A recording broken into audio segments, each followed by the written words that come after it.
So let's jump into our next matchup, TJ versus Mohammed. Mohammed, again, one of our previous champions. So Yeah. a lot of pressure on him to, stay in the tournament. A lot of pressure on TJ to take him out. Yeah, and I think this is TJ's first time out of round one in an Ambyria World Championship. So big proud moment for TJ. See if he can handle the pressure. So in game one, TJ is blue and Mohammed is yellow. So we're going to see early on a lot of hand size pressure coming out of TJ and a lot of mind games happening. You can see him moving his hand around trying to distract Mohammed. You can see his arcane cards in a very interesting orientation.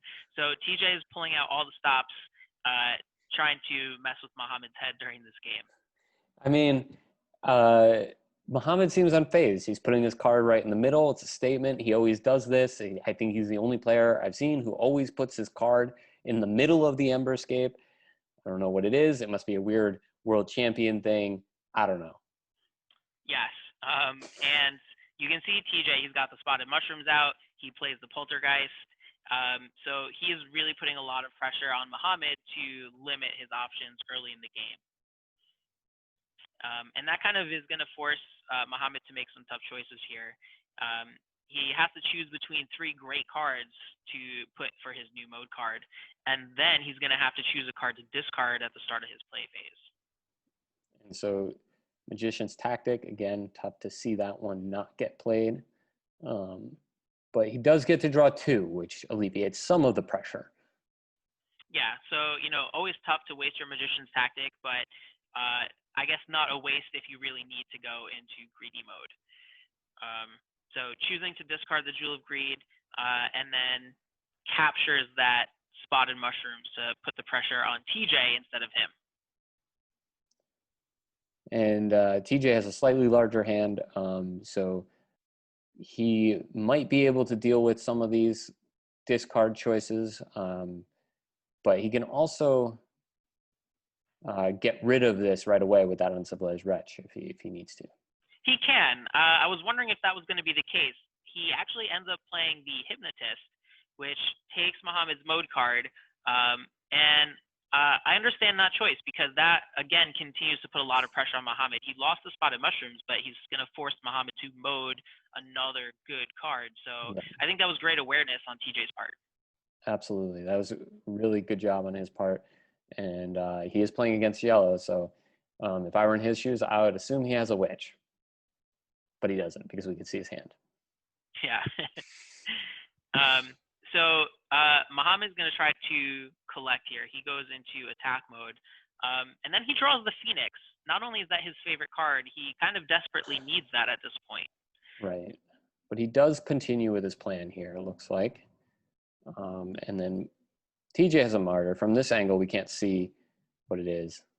But I don't believe it was the protection martyr. No, it's not. Okay, so he is primed to collect here.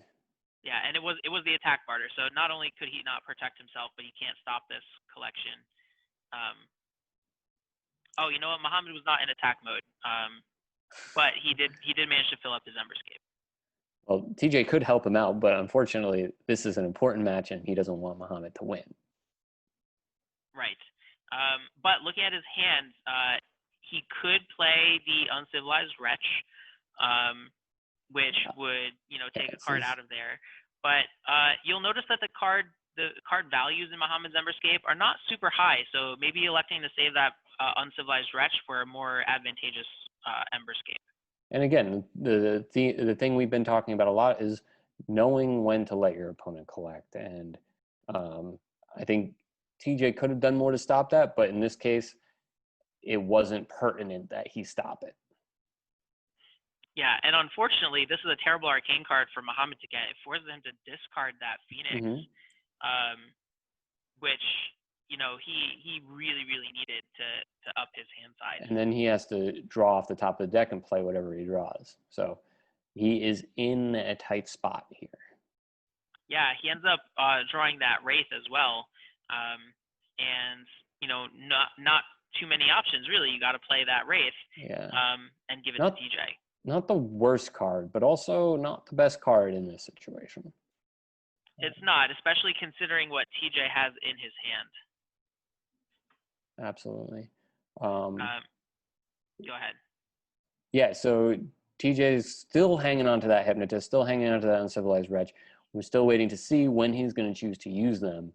And right now, it's Mohammed's turn. Or no, Mohammed went already. He had drawn 2 cards at the end of his turn for not having anything left in his hand. So not only does TJ have that Hypnotist in his hand, but he's got a handy Ancient Sage mode card. Yeah, and that's a tough one to anticipate. Not that Mohammed really had a choice, but trying to read ahead, think about what his options are, what he's going to do next turn. I bet he was a little bit surprised when he saw TJ do that. Yes, and that also put TJ into protection mode as well, so a great play from him. Very good play. And now also a huge Emberscape. Yeah, so just a few turns later, TJ has filled up his Emberscape and is ready to get his first collection of the game. So Mohammed decides to go for the mushrooms. I think that's a good decision, but when TJ has a hand this big, it's going to be hard for him to be affected by this. I think TJ is walking straight to victory lane right here. Yeah, so he gets that Seductress as an arcane card. Mohammed utilizing his face down Deceptive Trader. I've said it before, one of my favorite face down cards. Yeah, it's so tricky just to change modes like that. Yeah, well, that does prevent TJ from using that Seductress and getting the spotted mushrooms. And one of the few ways to stop a key action is to be in protection mode. And if you can go into protection mode in an instant using a Martyr or a face down card, that is a really good defense. Yes, absolutely. So here we can see TJ has played the Wraith into Mohammed's Emberscape at this point.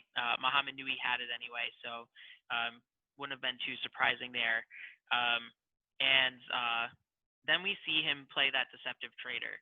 So that Deceptive Trader takes Mohammed out of protection mode, puts TJ into protection mode for later. Yeah, and it wasn't the best collection, but a collection is a collection, and it helps you get some momentum. Like, again, I think that this is the most times I've seen this card in the arcane cards. But like here we can see Mohammed getting some momentum to rail against TJ's onslaught. Yeah, that sleeping potion really helps you kind of regain some momentum and get things going back in your direction once you play it. So not only does Mohammed get his turn, he has 2 cards in his Emberscape. Now TJ is asleep from the sleeping potion, and it's going to be Mohammed's turn again. He has another sleeping potion. Yeah, he has another sleeping potion, and you see, I'm pretty sure that he's in hasty mode down there. Yeah, and this is one of my favorite moves, is playing a sleeping potion when you're in hasty mode and then getting to collect on your next turn. And it's important to note that TJ's got a couple of Martyrs in his hands. He chooses not to use them at this point. He chooses to hang on to them and save them for later. But with one arcane card left in Mohammed's side, it's hard to say how much later there is. Yeah, I think it was a risky move. Sometimes those pay off and sometimes they don't. And another thing to consider is, sure, if I have a Martyr, I could stop the collection for now, but do I have anything in my hand that can stop him again next turn if I don't stop him now? And I think that's probably what TJ was using to make that decision is, I have the Martyrs, but so what?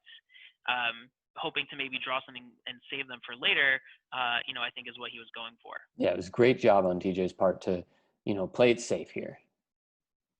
But Mohammed knows that he's winning this game and is going to try to end it as fast as he can. So you see him, he keeps drawing cards. He goes into greedy mode. He plays Elf Foreman's. He does finally get that Mysterious Elixir. And that Mysterious Elixir is going to allow him to flip his last arcane card and end the game before TJ can really get his own momentum going again. I think people count out the mysterious elixir a little bit, and they forget just how powerful it is. Yeah, when the game is determined by the end of someone's arcane cards, the ability to flip one or two of them without a full collection can be really swingy. So Mohammed does get that and ends up winning 111 to 90. So super close game one. 111 to 90. That's the space of one hero and 1 point. Which there are no 1 points.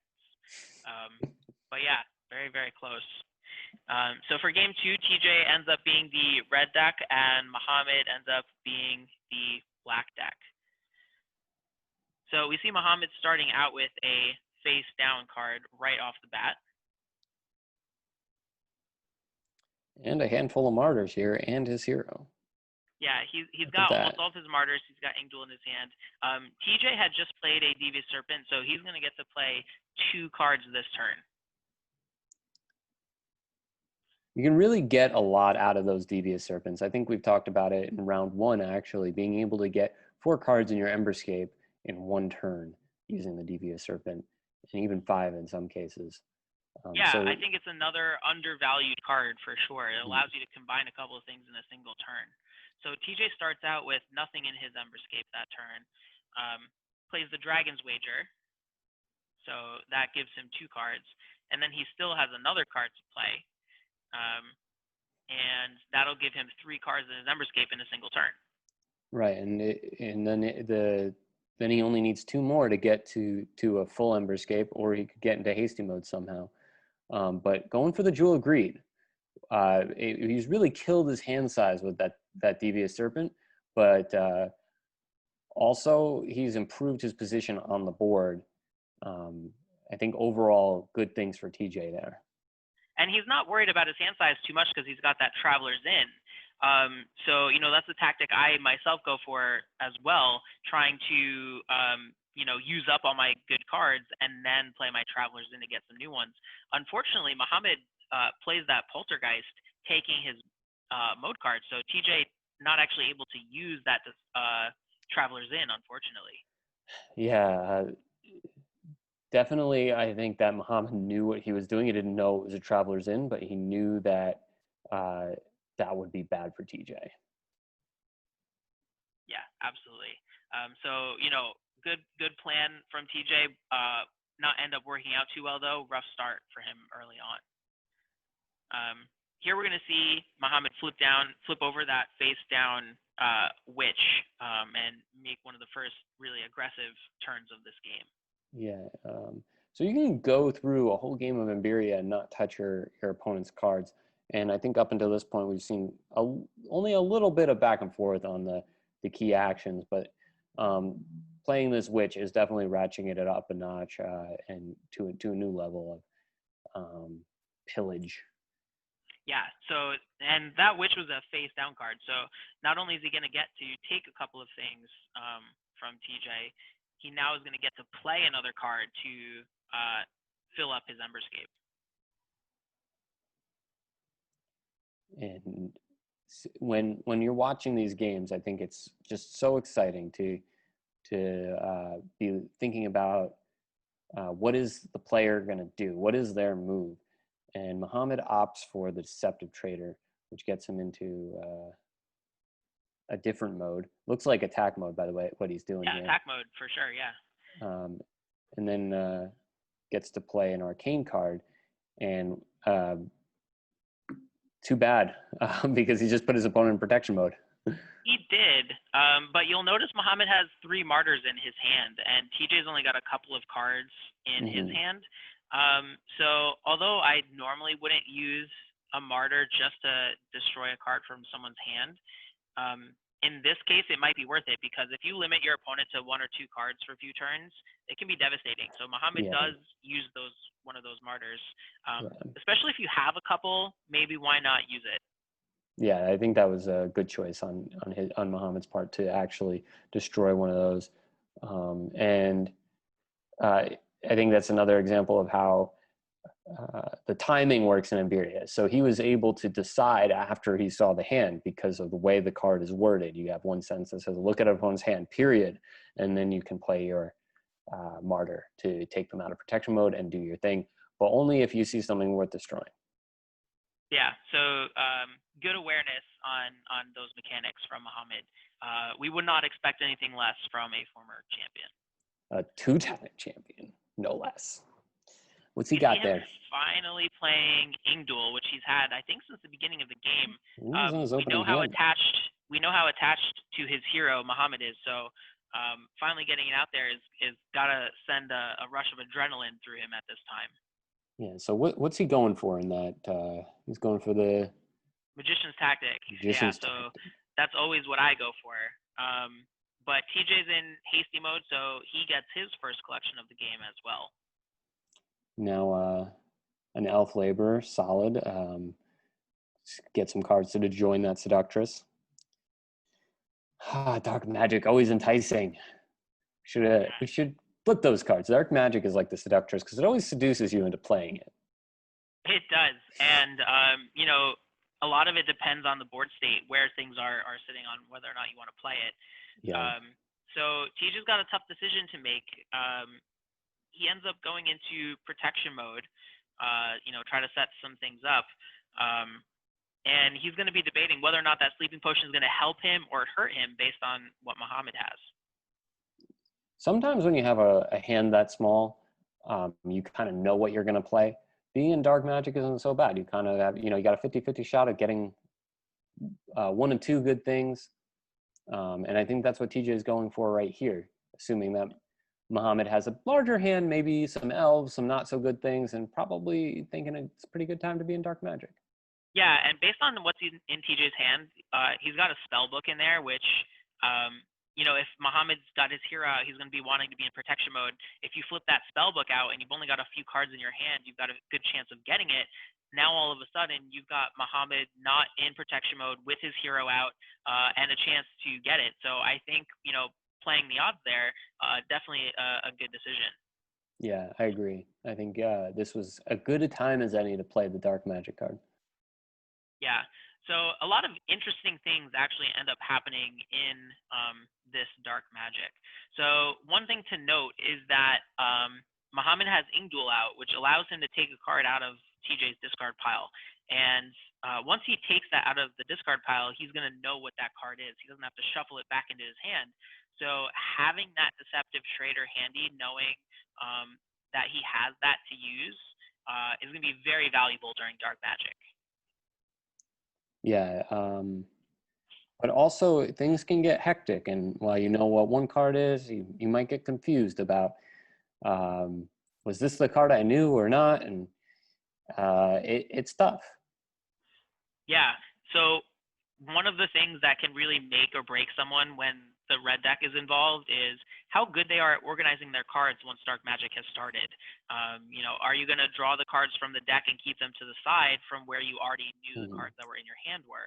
You may not know exactly which card is which in your hand, but you should know at least a little bit about what choices you have.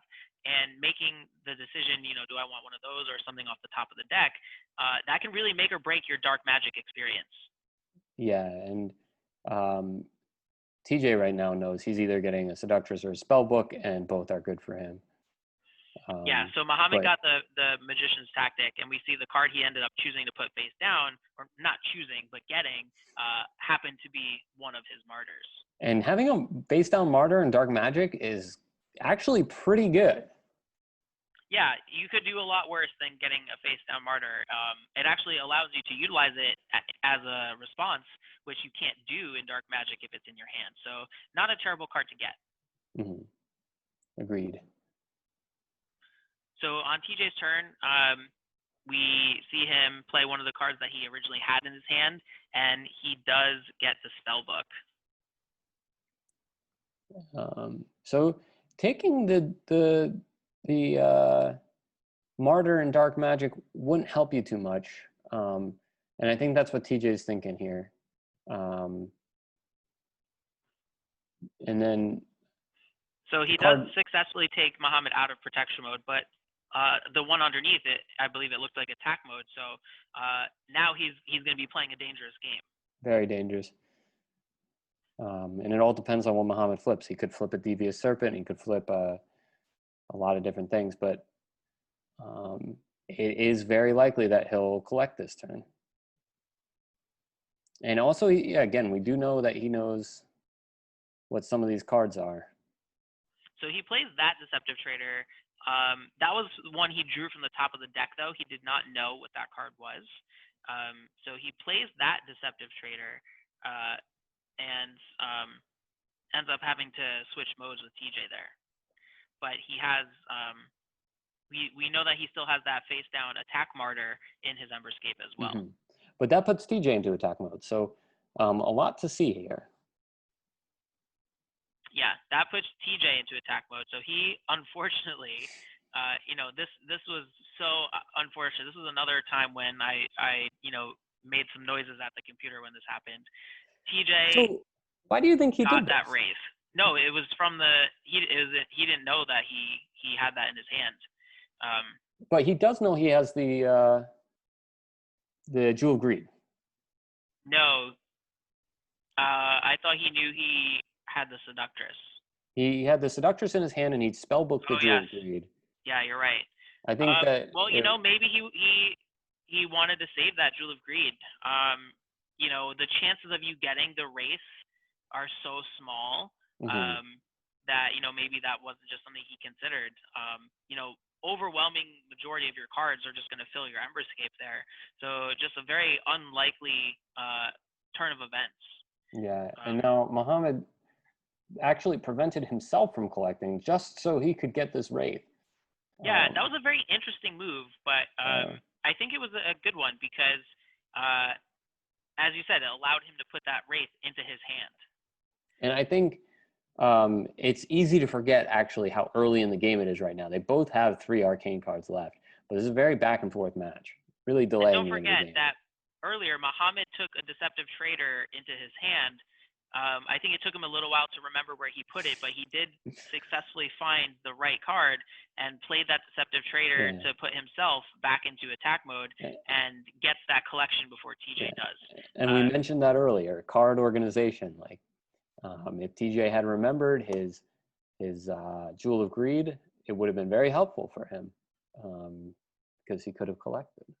Well, he may have remembered it and just decided not to play it. He might have thought it was just not the right time. If that's the case, obviously we see it did not work out very well for him. But, I kind of have a feeling that TJ would have known that he had that and probably made a conscious choice to, play the odds. And they were good odds. They just didn't work out for him. Yeah, absolutely.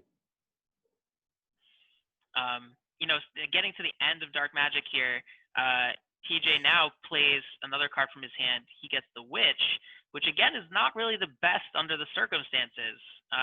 He's going to have to give Mohammed a card from his hand and, something to steal. Elf Labor, not very useful, although it is his favorite card. And doesn't make maximum benefit from that Witch, unfortunately.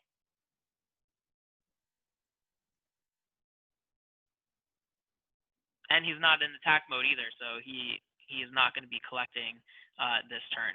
But at least, Mohammed is in a similar boat right now. Like this is where Dark Magic is very good if you have it in your Emberscape. You're going to collect it next turn, and then he'll be good. Yeah. So TJ does survive. Mohammed plays an Elf Laborer, so he does survive the turn. And then he'll finally get to collect that pretty decent collection, 15, 12, 10 points. So it's a pretty decent collection. So I think that's getting him back into the game. Okay, and then here towards the end of the game, we have Mohammed, now that he can see all his cards out of Dark Magic, he plays that Witch. TJ's got to know that that's a Wraith coming into him. Yeah, I mean, he picked that Wraith right up out of TJ's discard pile, so I think he is at least slightly aware. And I think that my favorite part of this is how much of TJ's hand is his favorite card right now. Yeah, he has tons of elf labors in his hand.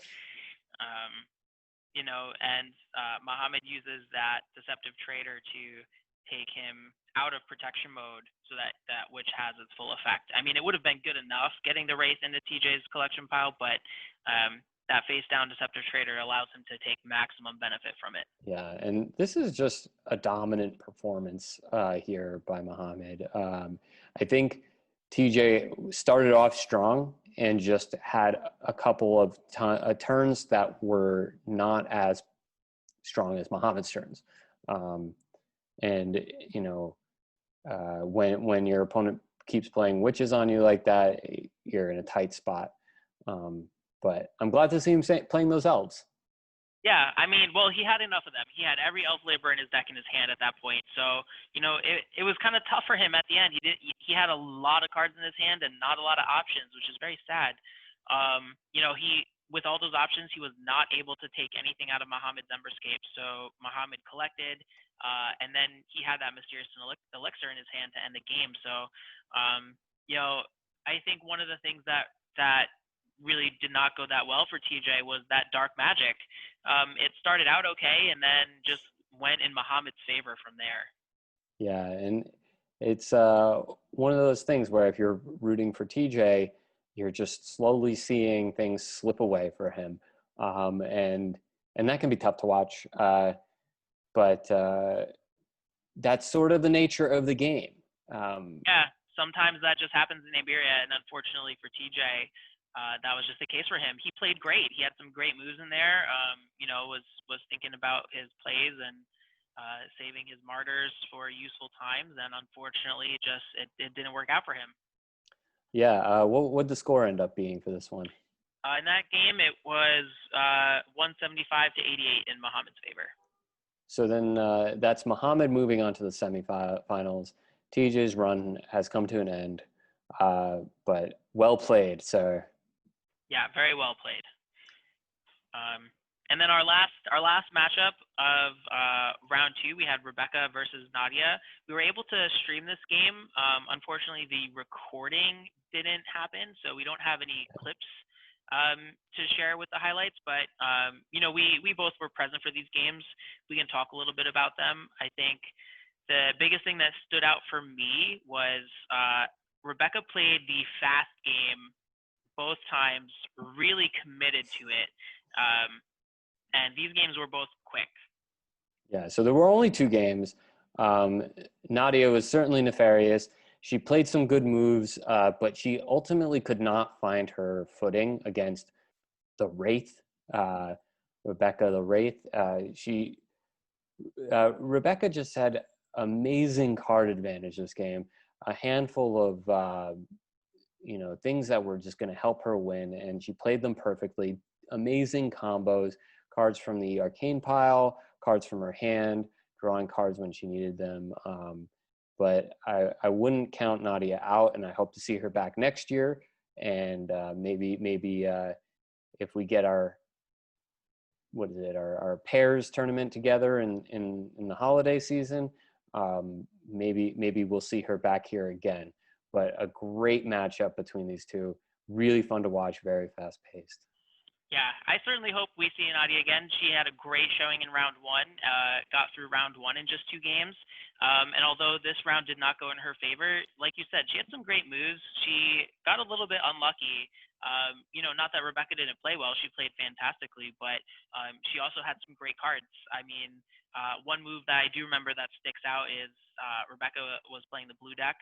She played a Hypnotist and got a sleeping potion out of a mode pile to play, and then on her next turn drew another sleeping potion. So, I mean, that just really allows you to gain so much momentum really quickly. But knowing how to get the max benefit of those cards when you get them is key.